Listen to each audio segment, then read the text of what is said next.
tayo. Ayun guys, shoutout sa mga kasama kong rider dyan. Yan, si Kuya. Kuya, ilan dala mo Kuya? Ilan dala Kuya? First wave ko, 62 lang eh. Pero shoutout yan sa mga CS na kupal na mag-iwan pang bayad ah. Ayan, yun lang ang masabi ng mga kapwa rider dito. Meron pa tayo rider dito. Ito. Guys, ito si Kuya. Kuya, matagal ka na ba sa Flash Kuya? Sa JNT Kuya. Ito, dito na to pumayat. Dati mataba pa, ganyan pa katawan. Ngayon, ganito nakapayat. Pumayat ka sa ano. Ano masasabi mo Kuya sa mga CS nating napakabait na lagi nag-iwan ng pambayad?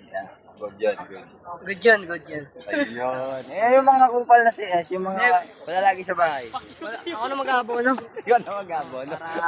Pag yumakpat, Nakakaawa sila eh. Nakakawa ba? Wala pang bayad. Ayun, ayos. So guys, nandito tayo ngayon sa Kahit JNT. COD yun, magiging non-COD yun. Ayun. Instant cancel daw kapag kupal daw yung CS. Ayan. Instant cancel.